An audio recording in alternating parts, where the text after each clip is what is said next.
So FIFA gave NFF $1.2 million for 2 stadiums, like 1.2. Each of the stadium was worth 1.2 million for 2 stadiums for Nigeria.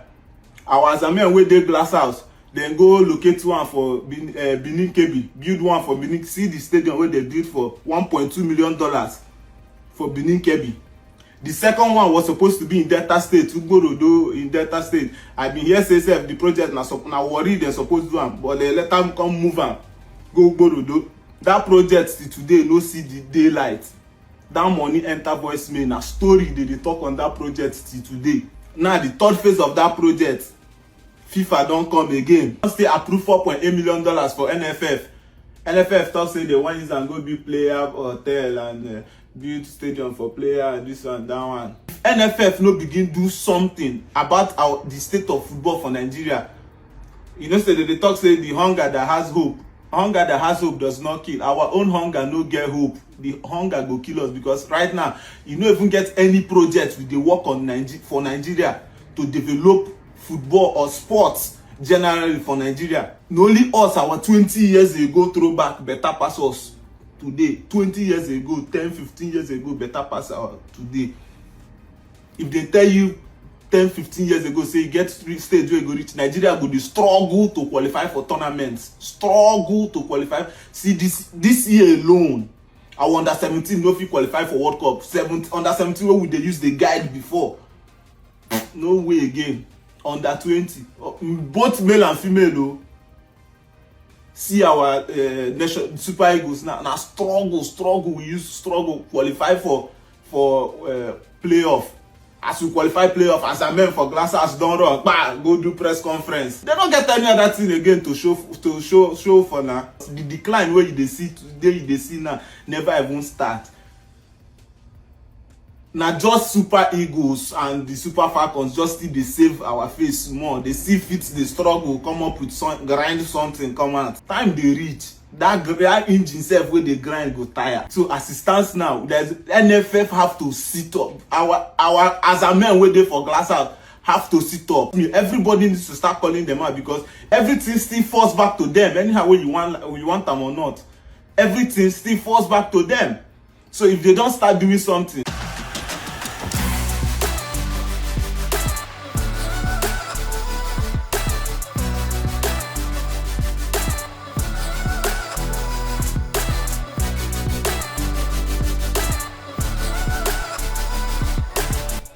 Greetings and salutations. Welcome to episode 10 of the T&T Talk Sports show. 10 weeks ago, well, exactly 11 weeks ago, actually, we set out on this wonderful path, and we have 10 of these things. And thank you very much for working with us. My name is Tunde Young. Tosin Abarami will join me later on the show, where we'll get into the NBA and talk about our expectations for the new season. But for now, let's stick to what we started the show with, which is the clip you heard at the top of the show. That was a sports or football content creator, C. Mobike, who has been holding the NFF by the neck, by the jugular all through the week.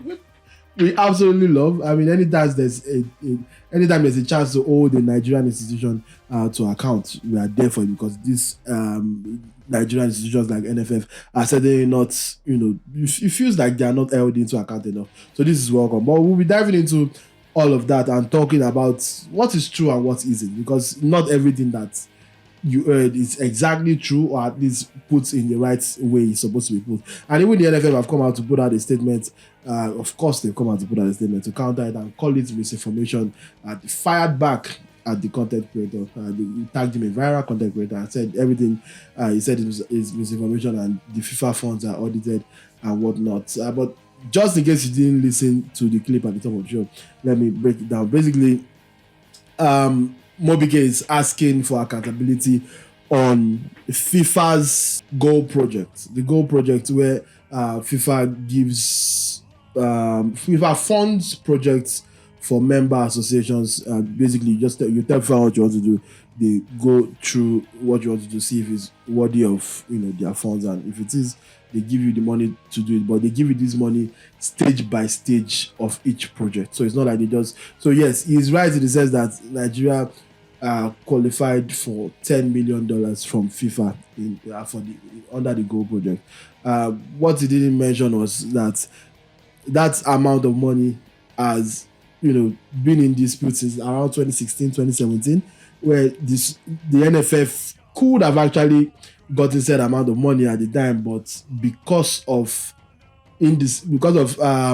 discrepancies in the past and lack of proper accountability, FIFA put a stop to it and said you are not getting any more money until you can account for how this was handled. And then it was Solomon Dalong who was the NFF president, and by the time they dragged it all over and it extended into Pinnick administration, and then the money was finally released in 2020. So that there was a lot of time between when FIFA had issues and when Nigeria finally cleared. So it does show that it's not that FIFA is just giving Nigeria money and then Nigeria can easily misappropriate it like that. Even though I understand what will be case, I just needed to give that clarification that there are processes to these things, and Nigeria has been caught afoul of the process in the past and they were duly punished. So now that they are not being punished, you have to assume that at least they are doing things the right way in the eyes of FIFA. Let's continue further down his list of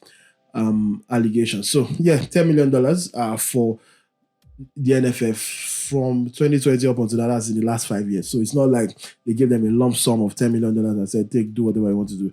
It's broken down and it's given project by project. And even within said project, it's given phase by phase, which the NFF also kind of admitted to in their statement, which I'll read as we progress. But the basic gist of it is the NFF were given 1.2 million each. Some sources say it's $1.1 million, but maybe the 200K doesn't matter. 1.2 million each for 2 sporting facilities. I don't want to use the word stadium. Training pitches, sporting facilities is more accurate because stadiums are expensive. I know the average Nigerian doesn't have a good range of numbers, especially in dollars. But stadiums cost a lot of money. Stadiums, like proper stadiums, cost 300 million, 400 million, $500 million, $1 billion stadiums. So depends. $1.2 million was never going to build a standard stadium. However, you can argue that what was built in Benin Kebbi, which was the trending image that has been shown all over and even was made as the official Twitter header or the Twitter banner of the FIFA Twitter page, or they call it X now, the Twitter X page, FIFA X page. You can argue that maybe that does not look like a $1.2 million project, and which I assume is Mobike's point. So one of those was in Benin Kebbi, and the other was supposed to be in Ogborodo, Delta State. But again, this is all very public domain. This is all public knowledge. I don't want to sound like I'm defending the NFF here. I'm just adding additional context. That second stadium that Mobike rightfully demanded to know what is going on with it, it's actually been a very public dispute since the year 2022. I'm going to read an article from Vanguard from all the way back then, but basically the stadium, the gist of it was that the contract was awarded to Nigerian contractor Money Michel, who claims, although he admits that he got 55% of the agreed 1.1 million total fee, although he still insists that 15% of the money that they paid him, they deducted taxes and some certain fees, but he admits that he got over half of the agreed amount of money. But the reason the stadium was not built, according to him, at least has not been built up to now, is that he claims the site that was approved for the building is not suitable for the stadium or for the facility that is set to be built. And he claims that he was forced to sign the contract and get the money before he could get a chance to visit and inspect the proposed site. So you can say that's unprofessionalism from his side, or you can choose to read into it as some, a ploy for foul play from the side of the NFF or Amadou Pinnick's NFF. However you want to go about it. But those are the facts. The facts is that, at least on paper, it doesn't seem to be that the money was just straight up embezzled and they refused to build this stadium or this facility. It looks like they just awarded the project to the wrong contractor, because further reports came out that said Money Mitchell took a further $100,000 loan from Amadou Pinnick and then $5 million loan from Amadou Pinnick, two separate loans, all towards completing this project all the way back in 2022. The project was not completed. The loan was not refunded. The project is not completed, and it led to a police case. I don't think it ever made it to court because, for otherwise, this is not a very litigious society that we live in. But basically, Pinnick, at least, let me speak for Pinnick. Pinnick appeared to want this stadium built in Delta State. So the fact that it has not been built is not it's not a case of they desire to spend the money.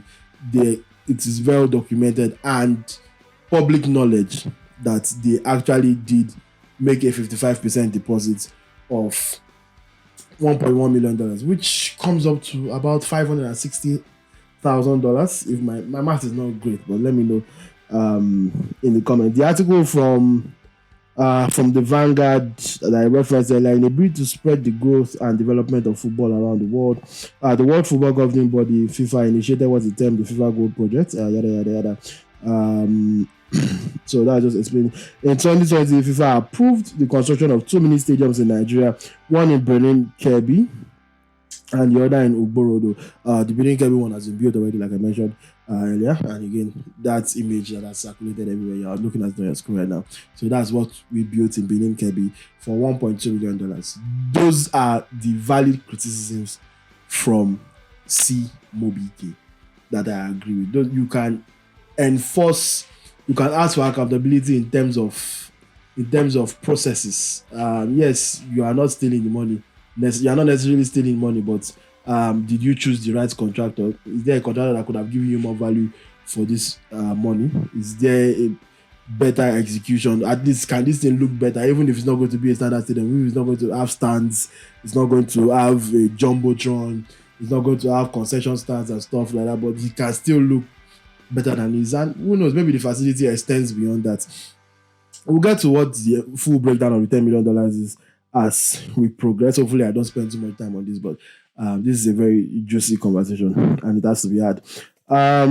So former NFF president Amadou Pinnick, under whose tenure the contract was awarded, is accusing the contractor Money Mitchell Sports Construction Company of a breach of contract. So like I said, very documented public disputes.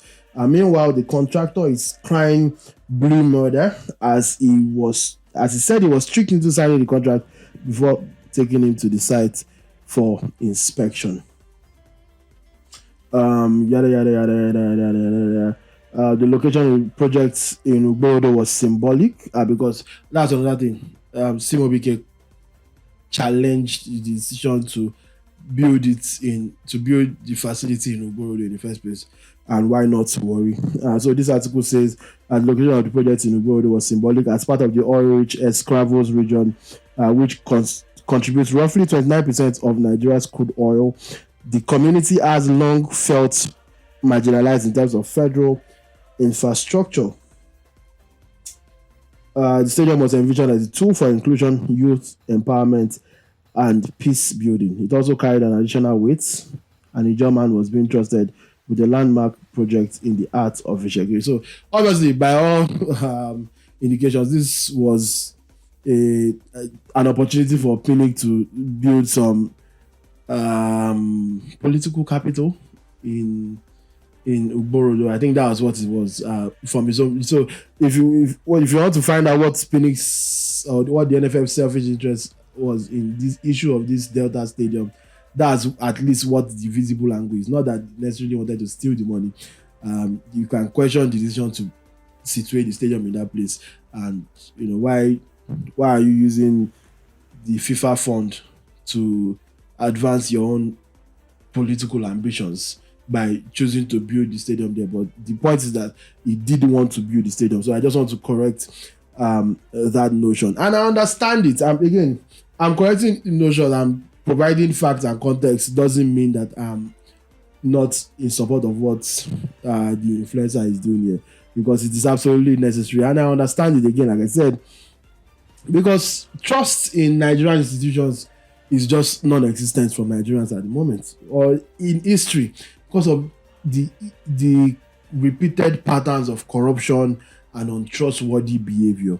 So whenever something looks like what you've seen before, it is normal. It is easy to just identify the pattern and say, oh, you people have started doing this thing again, which is what we should all be doing as a society, especially in this kind of society that is decaying and not performing as well as we can. Definitely performing way under our potential as a society. So it's important that people continue to point the finger, and it's clearly rattled the powers that be.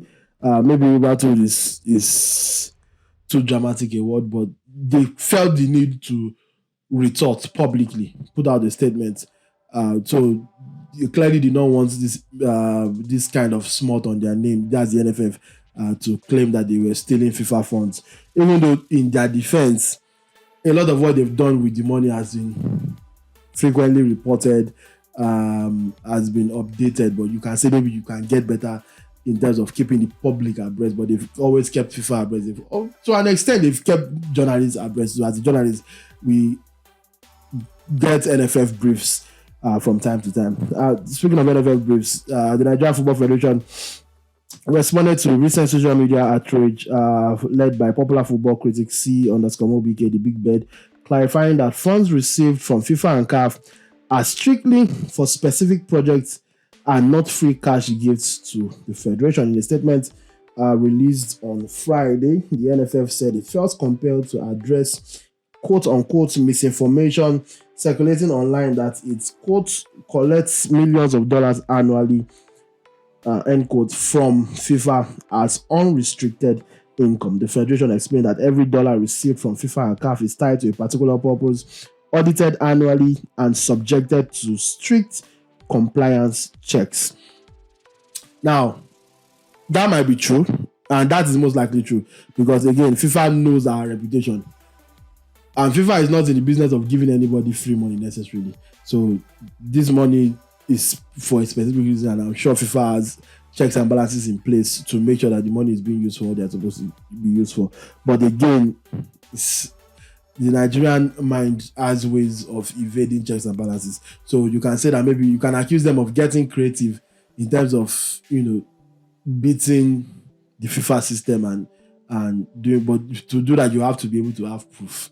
If you are saying, they are not using the money for what they are supposed to use it to, you have to, because the only way to do that would be to be taking the money in different accounts, or to present a false contractor and then have a backdoor deal with the contractor as an avenue to steal the money. And that is a serious allegation. That's a series of serious allegations, in fact, that are federal crimes, has to be said. And to say that anybody that says that will have to provide concrete proof of that. So if you can't provide concrete proof of that, what you can say is that they are not using the money for what FIFA says they should. But according to FIFA rules, they most likely are. So we have to just go with the official statement here. The statement also took a direct swipe at C_MOBK, accusing him of spreading fictitious figures without understanding how much it costs to organize a single national team match. Speaking of said fictitious figures, let me let you hear what he actually said in terms of his breakdown of what the money was spent on. Going forward, on the $10 million where FIFA give Nigeria under the FIFA Forward project, where the aim of this project now for sports and infrastructural development for Nigeria. Now FIFA give us $10 million under the FIFA Forward project. The account NFF give say how they take spend the $10 million where FIFA give us. Then say on infrastructure, they spend $2.6 million to build 2 mini stadiums, which is this one now where they build for Benin Republic for approximately $1.2 million. See the stadium for Benin Republic. Then the second one, where they supposed build for Delta State for Warri, they say on national teams, say they spend $2.3 million on our national teams. I don't know where this money go, because no be NFF they provide jersey, no be anyway, now them talk say they spend $2.3 million on our national team. Then on administration and governance, as in salary and all the things, they spend $1.9 million on administration and governance. Say on our women's football, they spent $700,000 on our women's football. Then on uncategorized competition, say they host some kind competitions for Nigeria, they host competitions. Say they spend $200,000 for some competitions where they host for us for Nigeria. Then on equipment, say they spend $200,000 on equipment. Which equipment? Shebi na this one wey Super Eagles then they roll for ground for you. So we spend $200,000 on equipment. And every match day for you, carpenter go dey waka up and down, they now boy for signboard. We no fit buy LED this thing. We dey come first. Say and then on capacity and development, say we spend $100,000 on capacity development. They train coaches and referees. They spend $100,000 to train coaches and referees for Nigeria. Now, the other stadium where they talk story about now for Delta State, wey till today I no see that stadium. I see a report from the contractor of that project where the name of the this thing na Money Michel. The contractor come out, come give him own report of wetin happen and wetin dey go on. Contractor talk say the project was say na for Warri, dem suppose do the project. Then Amaju Pinnick come tell am say make dem carry the project go in own community for Igborodo. Say make dem go do am for Igborodo. They come agree finish. When they come reach Igborodo, e come be say where Amaju Pinnick tell am to build the project, say na for water. Say the money wey dem give am no reach to build the this thing for water. Say in fact the money wey dey even NFF come pay am, say NFF comot 15% inside the money wey dem pay am. Tell am say the money na the 15% wey dem comot, our azamen wey dey glass house. Say the 15% wey dem comot from the money, dem tell am say na for bank charges and tax. They comot 15% from the money. Say so the money wey dey in hand no go reach to do the work. You go dey wonder why we no dey see any development. No development. See our league, see our national teams. So NFF need to come out to make dem come really explain to us wetin dey go on. Because if they no fit come up with developmental initiatives wey go help us, then make dem come explain the one wey dey give them money for make dem do for us wetin dey go on. And na for the players head na everything dey land. We just dey waste anger and annoyance on the players. Meanwhile, the actual culprits, the kingpins wey dey hold us for hostage, wey say we no go move forward, they dey waka free. See stadium wey NFF build for mini stadium say dem build for $1.2 million. You know wetin be $1.2 million as at 2020, 2021, 2022 sef.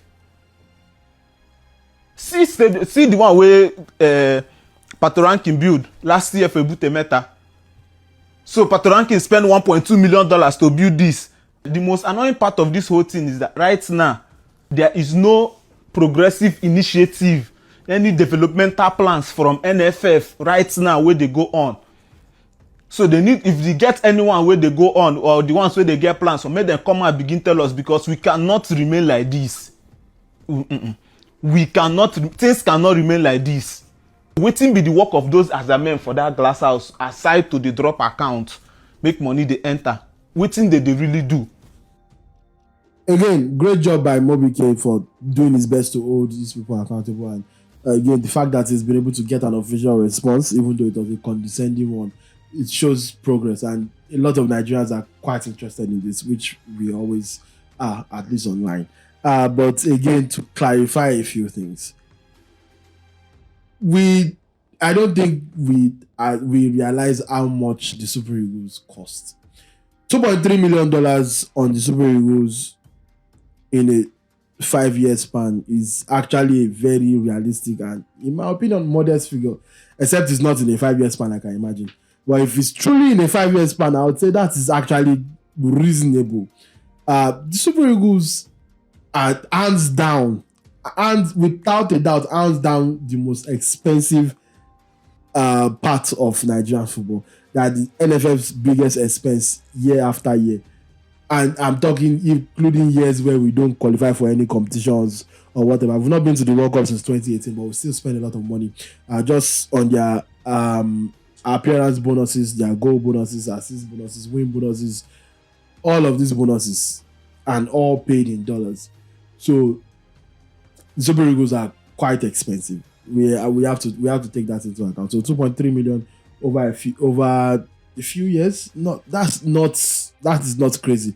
Where I'm on Mobigate's side with this is the governance and whatever that apparently costs 1.9 administration and governance that costs 1.9 million. Hey, I don't want to accuse anybody of whatever I don't have proof of, but I would like for maybe if the NFF plan to put out another statement, I would like for them to break down what exactly cost 1.9 million and why does administration and governance cost almost as much as the Super Eagles. Of course, the discrepancy between the Super Eagles 2.3 million and the Super Falcons 700,000 is ridiculous anyway. But let me talk about the biggest source of the biggest expense of that 10 million. About 4.3 million is earmarked for a technical facility for the Super Eagles of Nigeria. And Bobby Gates with credit also mentioned that, but he kind of just brushed it aside and said, waiting, they build stuff like that.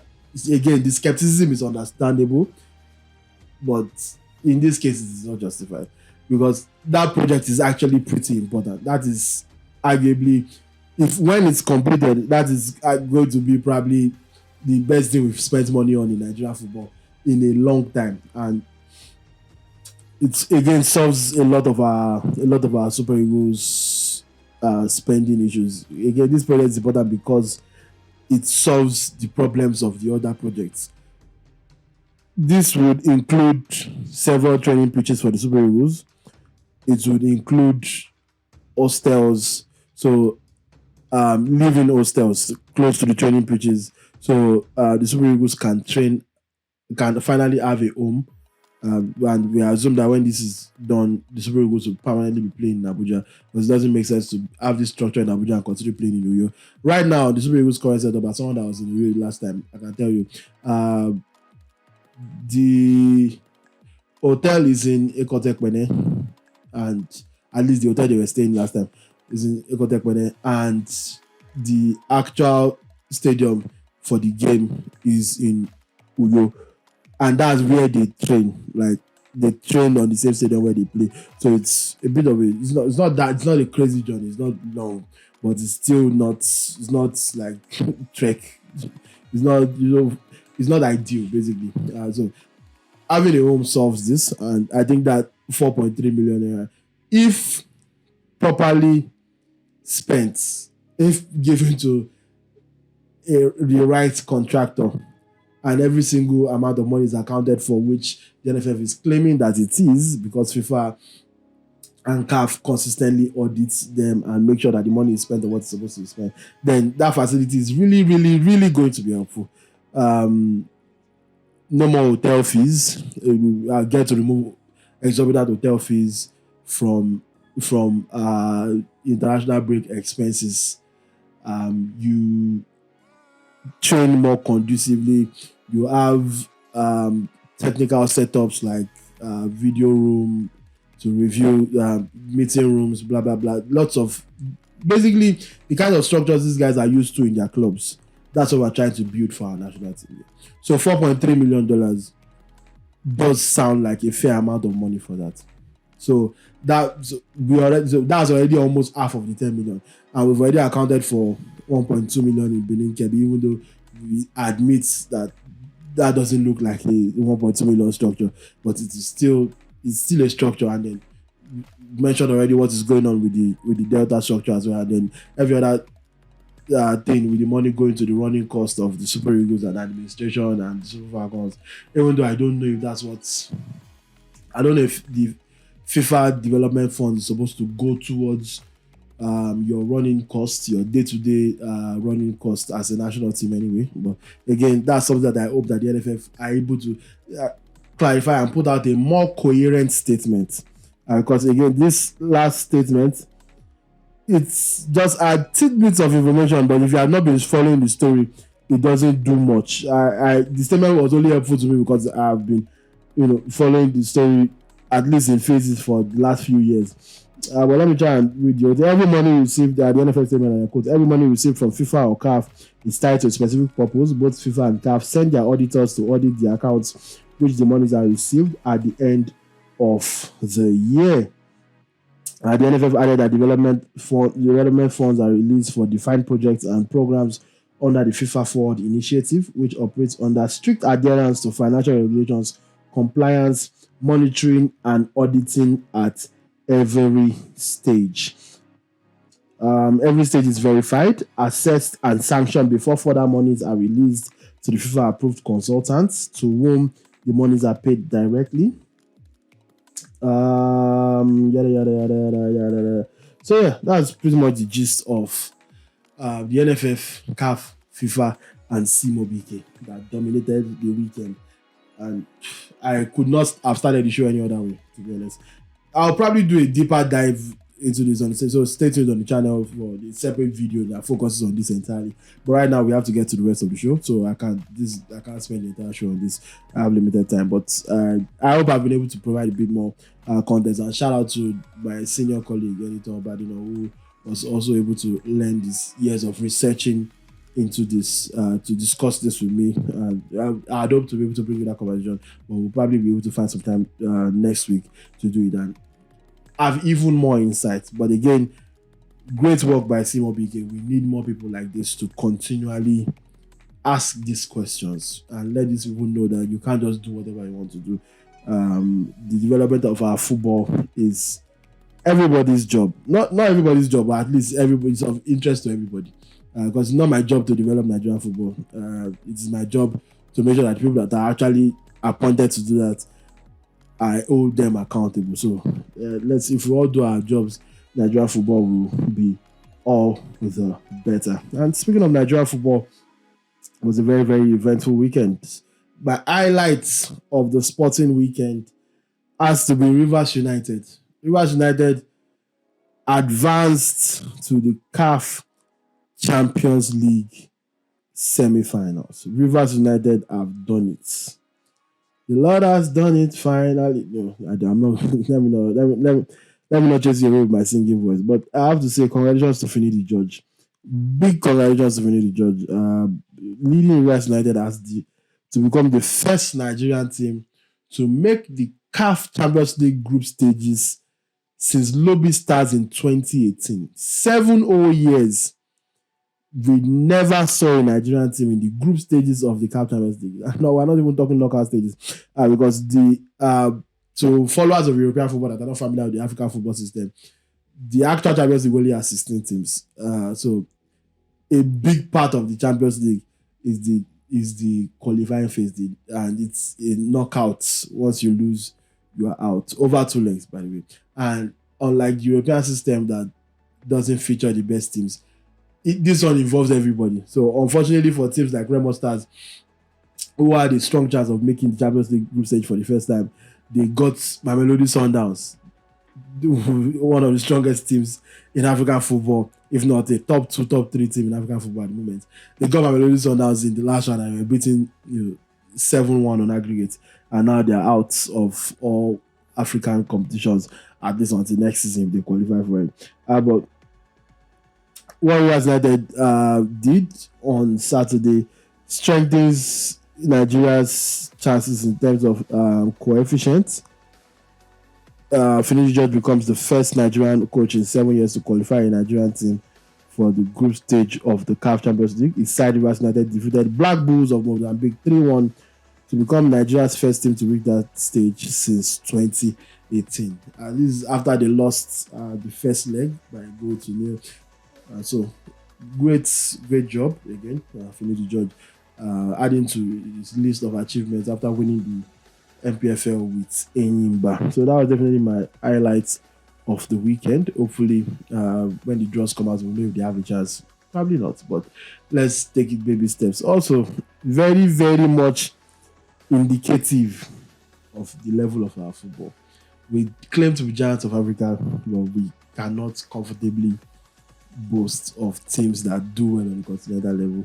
Cannot boast of teams that do well at continental level, club and country, like local. Even though we do well at the regular AFCON, at the Chan AFCON, we seem to be very much inferior to our counterparts, and it is what it is. Anyway, still speaking of Nigerian football, even more good news. The Flamingoes, after losing the first game of the under 17 FIFA Women's World Cup by 4-0 to Canada, they lost the second game by 1-0 to France, and it was looking like, that was all she wrote. But a final throw of the dice in the last game against Samoa led to a 4-0 win, which kept the Flamingos in the tournament. Still, Queen Joseph, Shakirat Moshood, Queen Joseph again, and Azizat Oduton were the goal scorers, as the Flamingos are now through to the FIFA Under 17 Women's World Cup round of 16 in Morocco. The incredible performance by the ladies. Congratulations to them. Next up is Italy. So I don't know if we can congratulate them too much, but they face Italy next on Tuesday, 28th of October, 8 p.m. Nigerian time. So watch the game to support the ladies. If you are a Nigerian in Morocco, go watch the game in person and give the young girls the support that they deserve. Support them online, support them however you can. Let's see if they can pull off a miracle against Italy at the Prince Moulay Abdallah Olympic Annex Stadium in Rabat, Morocco. So congratulations once again to the Flamingos of Nigeria. Wishing you best of luck against Italy. And speaking of female football in Nigeria, the Super Falcons did their business in the first leg of the WAFCON qualifying game against Benin Republic. The first leg was played in Lomé, and the Falcons were up to the task. 2-0 winners.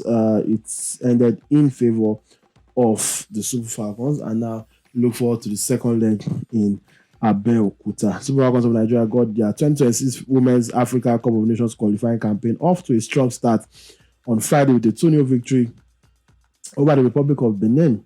The 9-time African champions dominated the encounter at the Stade de Kege in Lomé, Togo, with goals from Chiwendu Uyezo and Esther Okoronkwo, my crush of life. Securing the first leg advantage, the match was hosted on neutral ground after Benin's home stadium were deemed unfit to meet CAF standards. Nigeria showed their intent early in the game, with Rasheedat Ajibade's lob hitting the crossbar within 10 minutes and Folashade Jamelusi forcing a fine save from the Benin goalkeeper shortly after. The breakthrough came in the 24th minute when Deborah Abiodun threaded a precise pass to Yezo, who calmly lifted the ball over the advancing goalkeeper to give Falcons the lead. Just before halftime, Abiodun was again at the heart of the action, providing a second assist of the day. A pass found Esther Okoronkwo at the penalty area, and the forward finished with composure to make it 2-0. The Falcons maintained control in the second half, dictating play and limiting Benin's attacking threat to a few half chances as they cruised to a comfortable win. However, the Amazons had their first sight of the Nigerian goal in 36 minutes. Nigeria will host the return leg on Tuesday at the Moshood Abiola Stadium in Abeokuta, Ogun State, where they will aim to seal qualification for the 2026 WAFCON in Morocco. The continental tournament is scheduled to take place from March 17 to April 3, 2026. So congratulations again to the Falcons. Finished the job in Abeokuta. Tuesday is the official day of women's football in Nigeria. After you support the Falcons against Benin Republic, support the Flamingos against Italy. So we're rooting for girls in action, both the older and younger ones. Congratulations once again. All the way. Anyway, away from Nigerian football, let's move swiftly on to the juicy Europeanness. It was Clasico weekend, ladies and gentlemen. Clasico. A la Madrid, a la Madrid, a la Madrid, a la Madrid. Congratulations to Madrid. Now 5 points clear atop the La Liga table, but don't celebrate too soon, because remember last season, as late into the season at December, I remember they still had a 10-point lead and ended up losing the league title. So maybe not to celebrate in terms of having an advantage in the league, but celebrate in terms of a good win. 2-1 winners. Kylian Mbappe and Jude Bellingham were the goal scorers. Mbappe missed a penalty in that game. I don't need to react on that. You watched the game. But let's talk about Vinicius Jr. The big incident was Vinicius Jr.'s reaction to getting substituted character. Does it say anything about Vinicius' character, or it's just a player that did not want to come off in the game? I mean, it's not the first time we've seen this. We've seen a player legit. I support a club that a player legit refused to come off the pitch. He did not even throw that out. We just said, I'm not coming off. Kepa Arrizabalaga in that final against Manchester City, and we ended up losing. I'll never forget it. Maurizio Sarri could not believe his eyes, neither could I. But even beyond that, we've seen players, generally show discontent for being taken off. Maybe not up to the level in which Vinicius did it, or maybe not in this level of high-profile game, or maybe it just looks worse because it's Vinicius that did it, because his character issues, like I mentioned earlier. But let me know what you think. I would like to hear your thoughts on this. I don't think it's that big of a deal, but I also understand people that think it is, because how does that help in terms of morale? Yeah, Real Madrid were 2-1 up. Probably needed another goal, but it's the coach, Xabi Alonso. He knows why he's taking you off and bringing on Rodrigo, who has been out of favor, by the way. But for him to bring on Rodrigo, it means it was a substitution he considered essential at that time. Real Madrid were facing a lot of pressure. Maybe Rodrigo would have helped alleviate that. Who knows? So I'm trying to see both sides here. That's what I'm doing. But let me know on what side of the divide you fall. So congratulations to Real Madrid. Congratulations to the Arsenal as well. Speaking of going clear at the top of your table, Arsenal, another 1-0 win against Crystal Palace this time, and there's a clear separation happening between them and the rest of the chasing pack. At this moment in time, they are 4 points clear at the top, with Bournemouth in second, 5 points clear of Tottenham and Sunderland in third and fourth, 6 points clear of Manchester City, which you would say are their only real challengers at this point, in fifth, and 7 points clear of Liverpool in seventh. So things are going good from Mikel Arteta's perspective, and I've been very vocal about my beliefs that this is Arsenal's year, so I'm not going to rehash that. But the correlation with the manner in which they won is set pieces, because the goal once again came from a set piece situation, and there was a Sky Sports graphic. It's not great quality, so I don't know if it'll be on the screen right now. But let me just read it out. It said Arsenal scored 9 set pieces this season, which is the first in the league. They scored 2 penalties this season, which is the joint first in the league. They've only scored 5 open play goals, which is 17th in the league. Percentage from set pieces, 56%. So Arsenal converts well over half of every set piece they take, 56%, and they're first in the league. So they are the most effective set piece team in the league right now. Probably the most effective set piece team in the history of Premier League football. If I'm not maybe that might be recency bias, because there was a time that Premier League football was entirely set piece obsessed. But what Arsenal is doing should be worthy of commendation and not condemnation, in my opinion. If you have a surefire way to score goals as a football club, which is what all of us are trying to do, every single football fan in the world, every single football club in the world, this is what we are trying to achieve: score goals and score it at a higher consistency than your opponents. Arsenal have found a way to do that. Statistically, they've converted 56% of their set pieces in the Premier League this season, which means that if Arsenal take 2 set pieces, whether corner or free kick, there is mathematically backed chance that they will score from 1 out of 2. That is impressive. No matter what team is up, or put agenda aside and say that if it was your team that has found a way for guaranteed goals in every game, would you want them to stop doing it? All of a sudden, set pieces are now a problem because Arsenal have acted and the rest of the league are struggling to deal with it. If it's that simple, why can't everybody else just do it? If set pieces are, so, like, hey, anybody else should be able to just score 56% of their set piece. I don't think you realize how crazy that is. What do you mean you score 56% of all your set pieces? If any other team could have that in their arsenal, pun intended, they absolutely would maximize it, and that is exactly what Mikel Arteta is doing.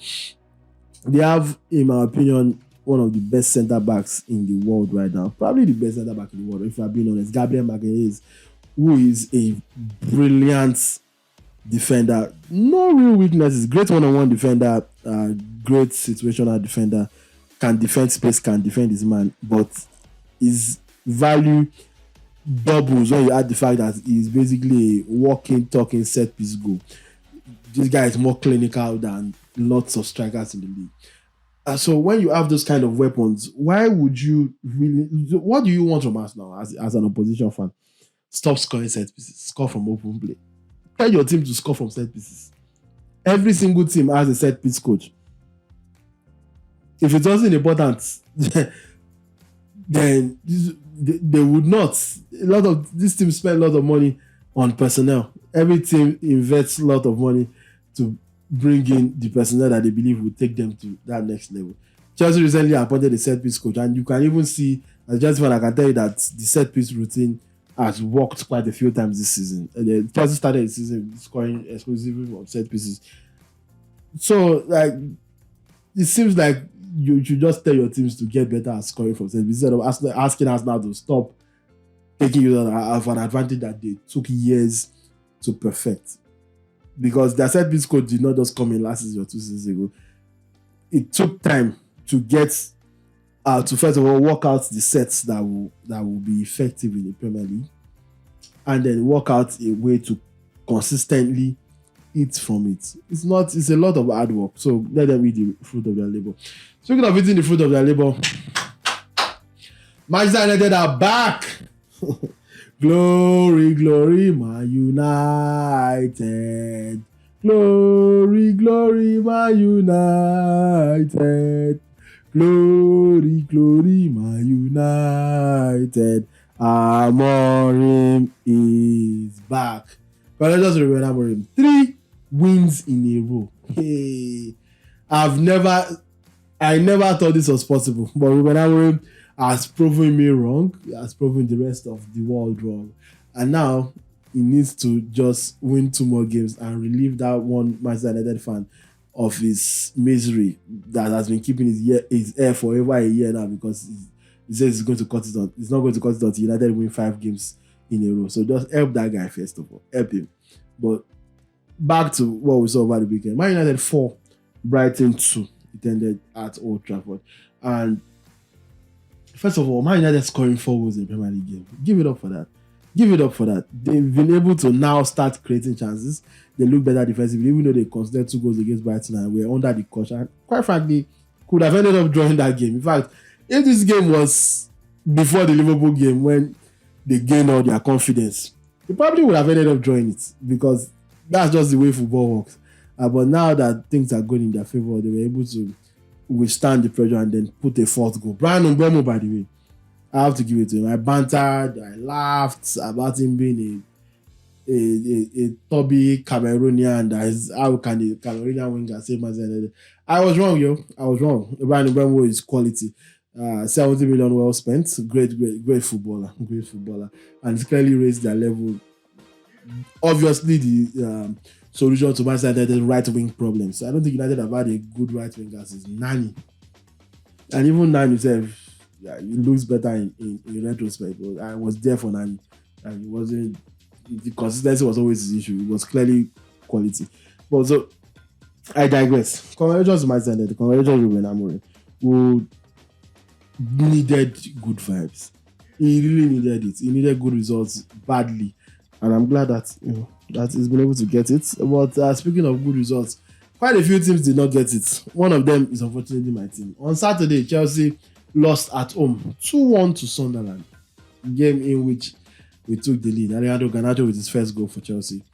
But head back. Wilson Isidore for Sunderland has been fantastic this season. With all the big money signings that they made, with all the money that they spent in the summer, their key players are still players that we joined from that were at the club that won promotion. Vinicius has been great. Eliza Mayenda, who I had great hopes for, started the season quite well. Kind of petered out a little bit. Dan Ballard, their goalkeeper Hume. This is a good team, and they showed that on Saturday at Stamford Bridge. They really did. They really very, very impressive performance of Sunderland, and 2-1 winners, well deserved victory. Chelsea coupon busters. Speaking of coupon busters, Liverpool lost 3-2 to Brentford. Mo Salah finally back on the score sheets, but not enough to help Liverpool avoid defeat.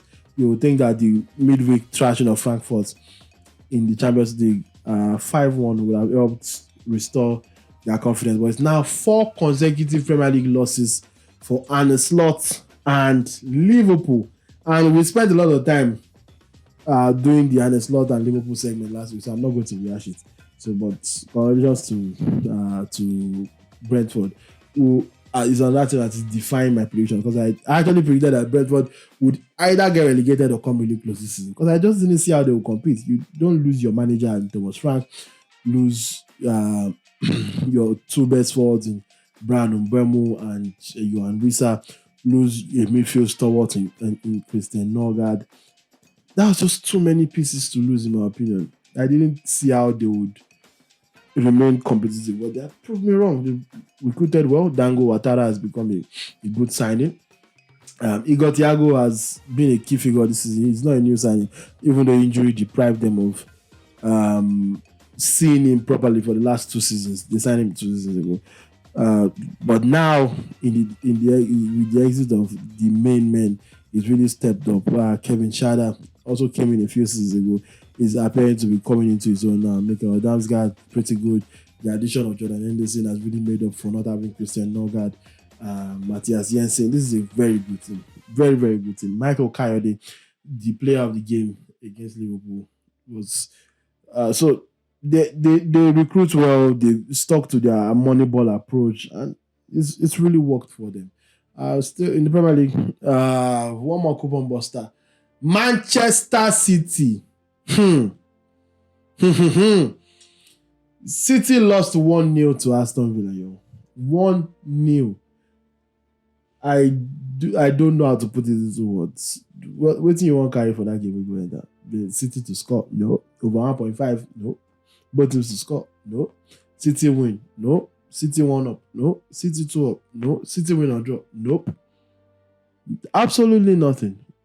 Absolutely nothing. Anyway, away from the coupon busters, just notable results.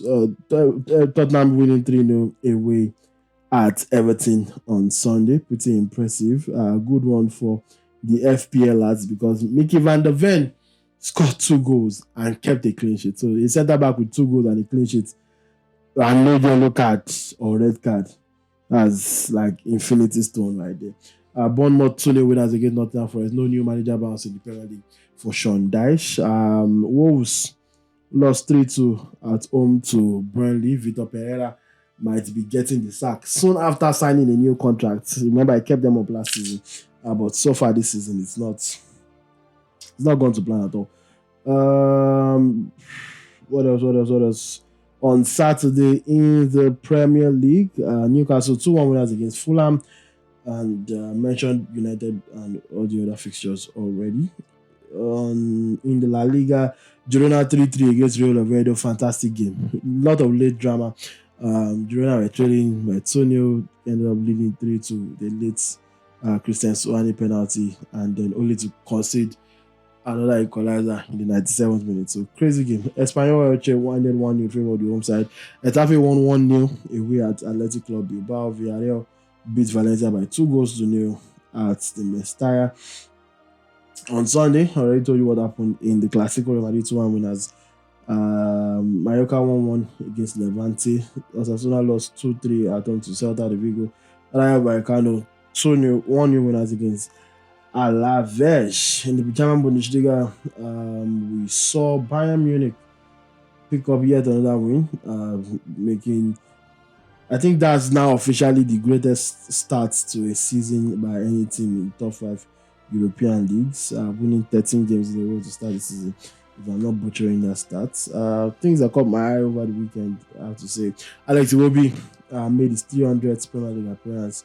The Fulham midfielder is the first Nigerian to reach this milestone. 4 other African players have made 300 Premier League appearances, 300 plus Premier League appearances, and they are Kolo Toure with 353, Mohamed Salah with 309, Jordan Ayew with 305, and Wilfred Zaha with 305.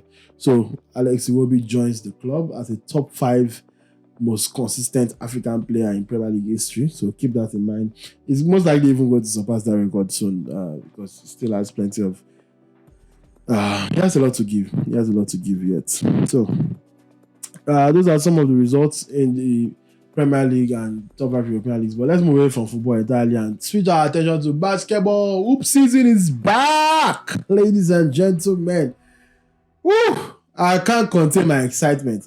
But Tosin and I sat down sometime during the previous week, and gave our projections for the season in terms of who we think is going to, how we think the Western Conference and the Eastern Conference is going to look this season, and who we think the standout players are going to be. So I'm just going to let you watch and listen to that. Please like, share, subscribe, and let us know if you agree with our picks. Now, what does the West look like for you this season?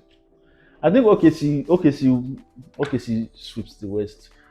I think they that OKC as the first seed. I don't see them winning 60, but I still see them winning 60 games, 60, 61, 62 games. What do you have in second? I think it's going to be a toss-up between Houston and Golden State. That's very optimistic, and we are not doing toss-ups here. We are actually giving. I think it's Houston. I think it's Houston also. So we agree on OKC Houston. Houston. Then I will have, as presently constructed, I will have Golden State at 3 because I looked at that Golden State roster yesterday and I saw Anthony Melton on the bench, and that's maybe their actual best defender, and he didn't even play. So, like, I think Golden State, like, they know that this is kind of their last chance in a way. Like, with this Draymond, Jimmy Butler, and Steph Curry. Like, this is the last chance. Like, they are going on. From the game yesterday, I saw it in their faces that they were going on for it. They are going for it this season. They are really going. All right, so you have Golden State third. Who do you have third? I'm going Denver. I'll have Denver at 4. All right, so me and you will swap then because I have Golden State 4, I have Denver. Then 5th, technically, before the season started, I had the Lakers at 5th. I had the Lakers at 5th. Before LeBron's injury? Before LeBron's injury. However, as of today, and obviously we'll do another one after the transfer deadline. And we'll remind ourselves of this. I'll have to give the Clippers 5th. You know what? I'm going to make a change to my own. I'm taking the Warriors from 4th to 5th. I'm putting the Clippers Clippers 4th. Okay. I have Clippers 4th. I have Warriors 5th. You have the Clippers 5th. But I still believe Kawhi will miss a lot of games, so that's why I have. It doesn't matter. They have a good team. They have a very good. But I think at a particular point, this is James Harden's team. I think at a particular point, Kawhi will miss like 20 games, like just stand up. Just busy planting trees. Yes. With aspiration. So 6 for you. 6 for me. 6. I think the Lakers make a trade at the deadline and they take the 6 seed. I think the Lakers are going to be a playing team, but I think it's going to be a high playing team, like 7. I don't see it as 8. So who do you have at 6? Is it a crime if I say Memphis? No, I'm not that high. It's not Memphis, it's Minnesota. The reason why I have them edging Minnesota, and this, a lot of people will disagree with me with this, is that, like, I think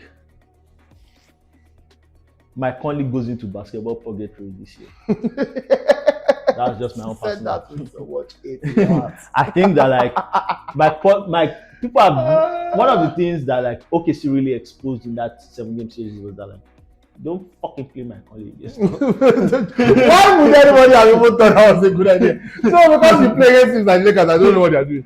I'll make my colleague look like this. Don't fucking even try it. So like I think, and I don't think what's the name of this guy, Rob Dillingham, I don't think he's ready. And given that one of the reasons why teams were not Anthony Edwards was the most double player in the league last year.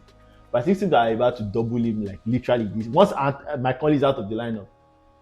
Rob Dillingham, how old are you? You're 20. That's nice. How about you show us something? How about you just you're no longer a rookie. You're no longer a rookie, just show us also. I believe that like Minnesota, obviously a lot of people are Anthony Edwards. I think that smoke that you saw from Julius Randle last season. So you have Minnesota way. I have Minnesota 7. I think it could be Lakers 6, it could be Lakers 7. Minnesota, but I think the Lakers make it trade. Because I believe that like by the trade deadline they'll be like 8 and 9, and Lucas' name will be in the death already. Like the media will have killed him, and LeBron will be chilling, and LeBron will be laughing, and they'll be like, you know what?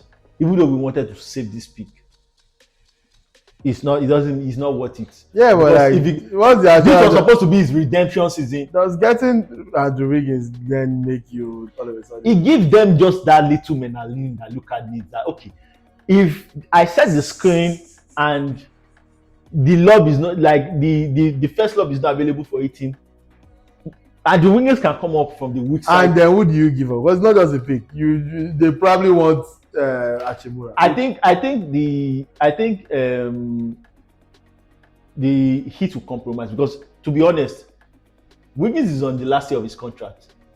So one of the reasons why I don't think Miami is going to be good. We'll get to the start of this. Mm-hmm. I don't think Miami is going to be good, and he's on the last year of his contract, and so they know that he could literally leave for free. Let's get him for this first round pick. So I think it's going to be more of like a combination of expiring contracts, Gabe Vincent, Maxi Kleber, and a young player like Dalton Connect. Not that he's good, but like Dalton Connect, and maybe Adutiero or Brony. I mean, Dalton Connect was pretty good before that trade. Yeah, so like they just do like, okay, take expiring contract, and these two are coming up, even, and Wiggins 2 is coming off your books, but take 2 players coming off your books, so you have like 20 million in cap space. Mm-hmm. Instead of having Wiggins is on 28 million. So instead of having 28 million in cap space, you have 22 million in cap space, and you have a first round pick. So all right, so who do we see in 8? In 8, a lot of people will not expect this, but I think I'll pick the San Antonio Spurs. Who do you have? You have Minnesota 6, Lakers 7. Yeah, and I have Spurs 8. Okay, we will have Spurs at 8. 9-10 to finish out the playing. I think Memphis will definitely. You have Memphis at 9. They will always be in plays. I have them at 9. I have Dallas at 9. Woo! You know, I'm going to say I kind of forgot about Dallas. I kind of did forget. I have to move Dallas up to 8. It doesn't make any difference. It's still a playing sport. Okay, instead of San Antonio, Abi. Yeah, I think because of the fact that San Antonio have a point guard who can score in De'Aaron Fox. And before Kyrie comes, I think Wemby looks different. Wemby is taking a massive leap this year. Yeah, he's going to play all games. He's going to play like a majority of the games. So I think I have San Antonio ahead of Dallas. But if you want to have Dallas ahead, I'm not mad. If you have Dallas in 8, San Antonio in 9. So if we have, it looks like we agree on the plays. We have Dallas, San Antonio. It still remains one spot, the 10th spot. May I have Memphis there? You have Memphis. May I have Phoenix there? Nah, no way. I have Phoenix. No way. I think that like one of the problems that Booker had is that like when they put Bradley Beal and Kevin Durant next to him, he became like an auxiliary point guard. Mm-hmm. On this team, he gets back to what he gets back to shooting the shit. Nobody what is going to are you going to stop him? He's just going to shoot every shot, and they probably lead the league in scoring. And if Devin Booker gets hot, he too is one of those players that you can get on the score 60 points. So I believe they kind of, I think he's better in my own personal opinion. I think he's better than Jamal. That's my own personal opinion. I think he's better than Ja. So I think that like Jam is going to get his normal 2-3 week injury by the way. So I think Devin Booker kind of edges Memphis 10. But if you have Memphis at 10. Anyway, let's go to the East as we wrap up. So first seed, First seed, Cavs.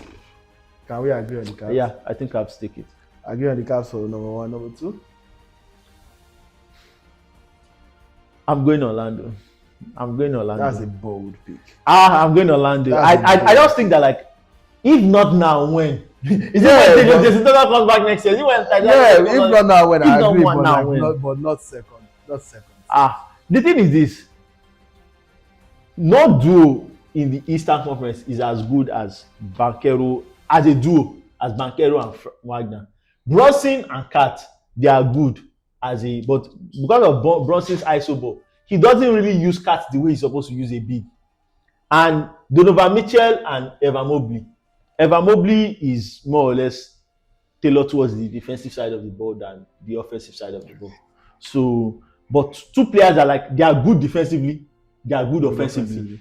Like Banchero and without Tatum and Brown in the East, they should literally be dominating every wing. Who are the wings on New York? You put OG Anunoby on Banchero. Then okay, who the fuck is guarding Franz Wagner? Kevin Hart, Josh Hart. He's a pretty good defender. He's undersized, but he's a pretty good defender. Wagner roasts him. You go to Cleveland, they put DeAndre Hunter on Banchero. Who is guarding Franz Wagner? Max Strus. That's chicken soup. So I think they are going to be better. Mobley plays powerful now. And Mobley plays powerful, but you don't want, because Wagner is more on the perimeter. You don't want to. But he's going to guard him a few. But at the end of the day, I think Orlando, with Jamal Moses, they are going to be regular season driven. I don't think they may do much in the playoffs. But I think they are going to be regular season driven. That, like, we want to be all NBA, so that their Banchero's contract can increase from 248 to 270. Even for Wagner also can increase from 228 to 250. Like they are going to be so regular season driven. Like, all right, you have Orlando second. Me, I don't. I think Orlando will be closer to fourth. I think that would be a great regular season from your perspective. I have Detroit second. Detroit, yeah. Okay. Similar to OKC, good young squad. I think they will improve naturally. I don't think Detroit helped themselves by not extending Jalen Brown. I think he's going to be checked out this season. Jalen Brown is not the kind of player you don't pick someone with the 6th pick and not extend him as a center. You see, in other settings, if he's a wing or a guard, as a center, you don't need 4 years to know if this guy is a center. Yeah. You should already. That's what happened literally with DeAndre Ayton. Like, we literally just went to the finals. What the hell are you telling me? You still need another year to look at me? What's the meaning of that? So as a center, and which center are you going to get that is better than Jalen Brown in the market? Especially now that there's a scarcity of good centers. Like what you want to go and beat for Walker Kessler? Yeah, he's better defensively than Duran. Duran is better offensively than him. Duran is more athletic. And Duran is more athletic than him. So like then them losing Beasley and Hardaway, they are two shooters. I don't. But fine. Detroit is going to be good. I don't have them too. Okay. Who do you have 3? 3, I'll take New York at 3. Good pick. I'll take New York at 3 as well. 4, me I already put Orlando there. Milwaukee. Let's put Milwaukee. I think Milwaukee. I have Milwaukee 5. Who do you have 5?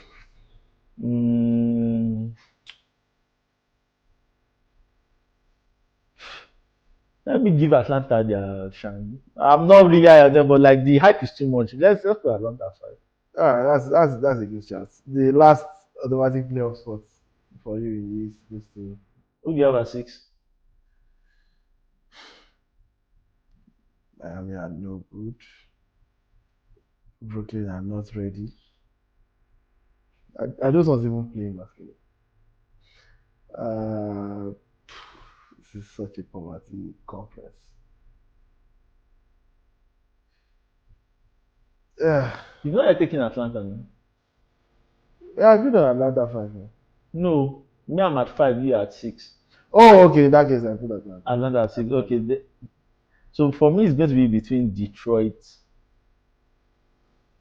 and It's going to be between Detroit, Indiana for that 6 spots. It's going to be between Detroit, Indiana, and Charlotte. I'm trying to see. I think I'm going to go Charlotte. I think I'm going to go Charlotte. I'm going to go Charlotte. Interesting. I do not. I think Charlotte are going to be a playing team as usual. I think Charlotte.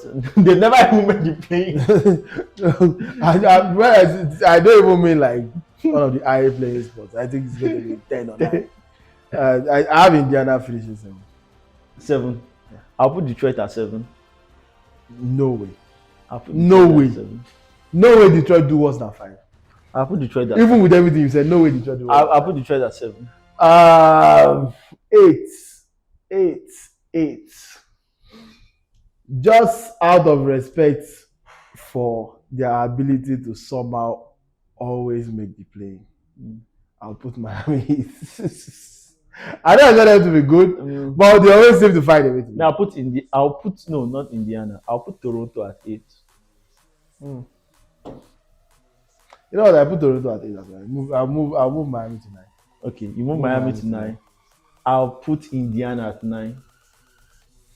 You have been on serious. Just call your 10. Me, I already have Charlotte at 10. Charlotte at 10. I'll put Celtics at 10. I think Celtics will tank this season. So is that Celtics or what's the team that you took before? Oh no, we both had Toronto at you had Toronto at. I agree with you on Toronto. Toronto at yeah, I'll put the Celtics at 10. Those are our top 20 teams in the NBA this season in each of the conferences. I hope you do it smoother than we did, but we still got it out. Regardless, please let us know your thoughts on what did we mess up? What did we get right? Let us know in the comments. I'm waiting for you down below.